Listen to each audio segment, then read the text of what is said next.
Hola chicos, ¿cómo están? Bienvenidos a la clase número 9 virtual del profesorado en educación física. El tema de la clase de hoy va a ser los géneros del ámbito académico y científico y un poco de citas. Entonces, vamos a empezar descubriendo un poco qué es el conocimiento científico, ¿no? Y acá dice, se genera en las prácticas y los discursos de la comunidad científica y se relaciona con la sociedad. Se construye a través del lenguaje. Este conocimiento científico está hablando de un tipo de texto o un tipo de textos que se articulan en base a, como habíamos dicho anteriormente y visto en otra clase, la tipología del texto expositivo, y algunos de los tipos que ya vamos a ver también se articulan como textos argumentativos.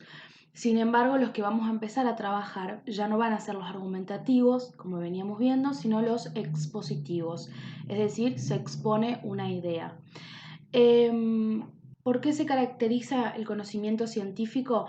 Por ser comunicable, en primer lugar, se busca una precisión y tiene un lenguaje específico y técnico de cada disciplina que lo hace comunicable a su comunidad científica particular. Ya vamos a ver lo que es una comunidad científica.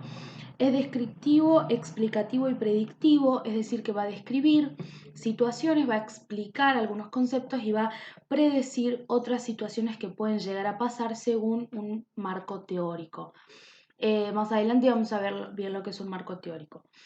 Luego tenemos que es analítico, ¿sí? Es decir, que analiza y estudia detalles de los elementos de la realidad. También es metódico, y esta parte es muy importante porque el método hace referencia a que hay un camino que se debe seguir para llegar a tal resultado. Eso quiere decir metódico, ¿no? Es según el método que se utilice, va a haber un camino diferente para cada tipo de conocimiento. También es controlable porque se verifica la validez de la afirmación. Es decir, si nosotros tenemos una afirmación o vamos a hablar de algo en algún tipo de ensayo, o bueno, ya vamos a ver los tipos de textos, pero se controla si ese resultado al que se llegó o esa afirmación que se dice es verificable. ¿Y según qué? Y según estudios previos, según marco teórico, entre otras cosas. Bueno, y es provisorio, ¿sí? Es decir que eh, provisorio, ¿por qué? Porque no es que se busca una teoría y se desarrolla un análisis y ese es único e inigualable, no, se compiten, hay como una competencia interna entre teorías que pelea por la validez, digamos. Y después es objetivo. Y en este sentido no quiere decir que es objetivo porque es único e inigualable, sino que hace referencia a que, digamos, logra un acuerdo intersubjetivo, ¿sí? E intrasubjetivo. Es decir, que se va a relacionar con diferentes puntos de vista, por lo cual va a ser como un punto que concuerda con todas esas subjetividades, por lo que es objetivo. Eh, por ser un conocimiento científico, también entonces vamos a tener otro tipo de lenguaje, que también lo vamos a ver más adelante, pero es un lenguaje técnico, ya no se habla en primera persona como yo creo que, sino que se habla desde una tercera persona del plural o del singular, de un impersonal, es decir, que yo no soy partícipe, sino que es una cuestión que uno afirma. Y en esto de que es objetivo, también podemos ver que hay una validación y una legitimación. Y en este sentido, se legitima a partir de una validez que se le da, una validez científica. Entonces, todo texto tiene que ser legitimado. ¿Por qué? Por otras teorías, por otros conceptos, etc. La comunidad científica es la que participa en estos géneros del ámbito científico y académico, son las que lo producen, y está compuesta por investigadores, editores, periodistas, divulgadores, científicos, docentes, estudiantes y epistemólogos. Y acá es donde somos partícipes nosotros, como estudiantes y como futuros docentes. Los docentes tienen un amplio campo para investigar y para desarrollar géneros del ámbito académico, y los estudiantes también. Cada vez que nos dicen redacte un texto, redacte una consigna, redacte una... Todos esos textos son partes de una comunidad científica. Entonces, acá, bueno, acá explica que tiene una doble existencia, lo social hace referencia a la organización de los textos y la cognitiva hace referencia a los conocimientos que uno necesita para ser parte de esa comunidad. Y de ahí va a ser particular en cada disciplina. No es lo mismo, como nosotros ya habíamos visto antes, pero no es lo mismo ser partícipe de la disciplina de medicina que ser de la disciplina de letras o de filosofía. ¿Sí? Los textos científicos y académicos también varían para cada disciplina.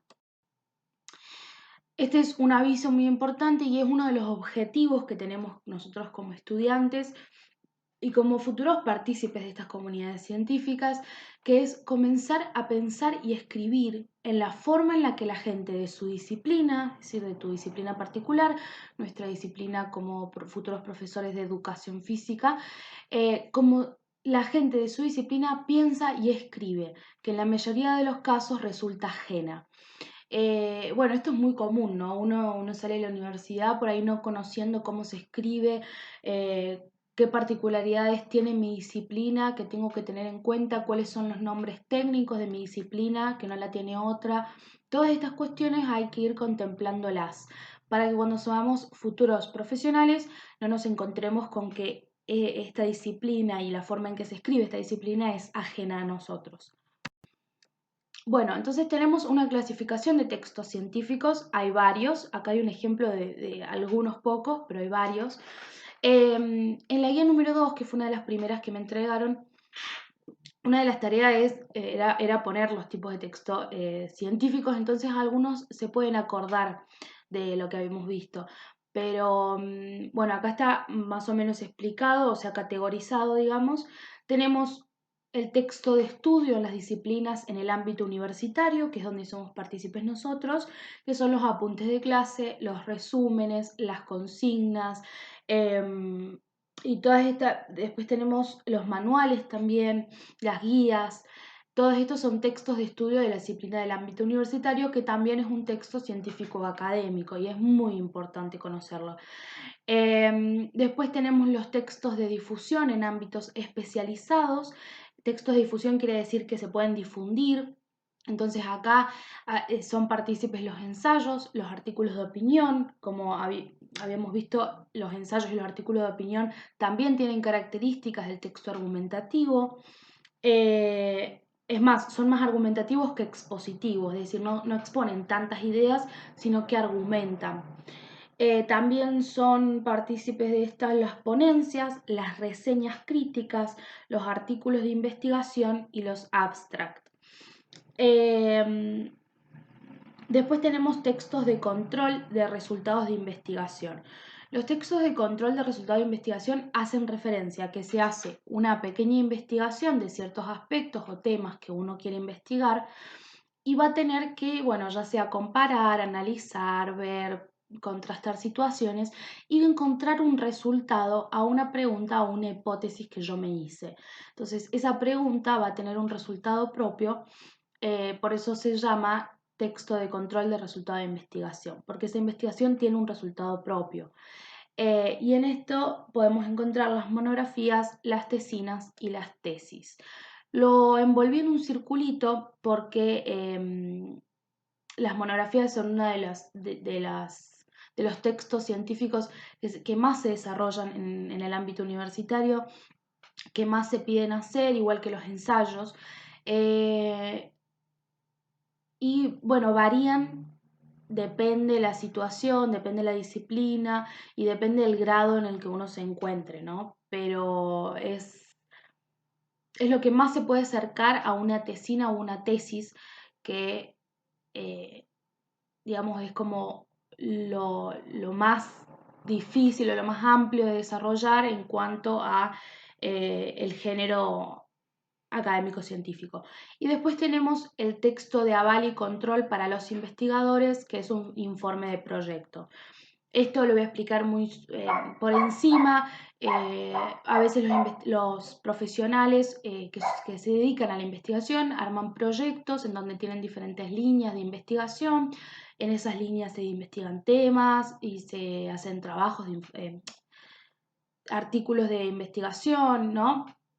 Y lo que tiene que hacer ese grupo de profesores es un informe de proyecto en el que se detalle todo lo que se va haciendo en ese proyecto. Y acá podemos incluir también los informes. Los informes son una cosa que ustedes como docentes también van a desarrollar a lo largo de su carrera. Informe acerca de los estudiantes, informe acerca del cuatrimestre, informe acerca de la clase, informe, ¿sí?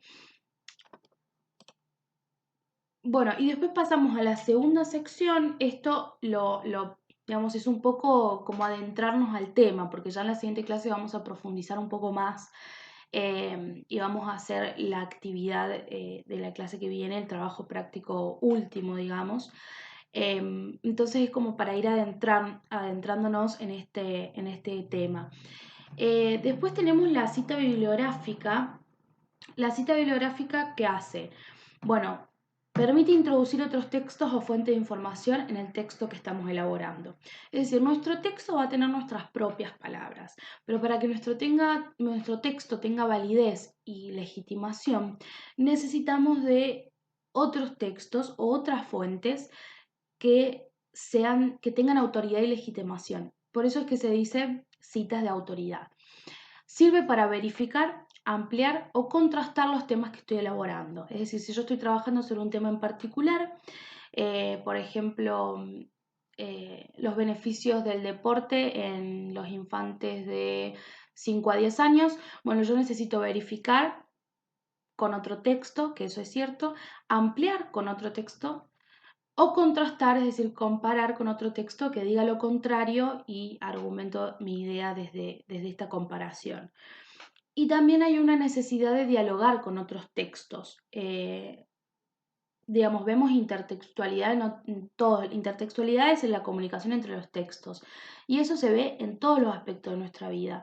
Nosotros incluso decimos lo que otra persona dijo, nunca decimos algo nuevo, ¿sí? Seguramente alguien lo dijo antes que nosotros. Entonces, esa intertextualidad es parte de toda nuestra cotidianidad, pero también de estos textos científicos. Entonces, se dialoga con los textos para confirmar otras propuestas, ampliar información y refutar información, como mencioné anteriormente. ¿Qué fuentes se pueden citar? Bueno, en primer lugar, se cita según algunos criterios. Es decir, yo cito si necesito afirmar esta idea, yo cito si necesito comparar esta idea y necesito una frase que sea tal y tal. Es decir, hay criterios para citar y por eso mismo se debe evitar incluir todo lo que se leyó. Es decir, yo puedo leer un artículo o un libro o una página de un libro y no por eso voy a incluir todo lo que se lee, sino que van a ser algunos fragmentos, alguna cita que sea una oración, para defender lo que yo estoy diciendo y después desarrollar mis ideas, pero no se incluye todo. Y después se recomienda buscar fuentes ligadas a instituciones, universidades o centros de investigación o editoriales prestigiosas. ¿A esto qué hace referencia? Las fuentes son de donde nosotros sacamos la información. Tenemos la información per se y la fuente. Entonces, la fuente es la persona que lo dijo, es el libro de donde salió. Esa fuente tiene que ser una institución, una universidad o un centro de investigación que sea validado o alguna editorial prestigiosa. Y acá hablamos de libros, ¿sí? De artículos de investigación, etc. Puse un no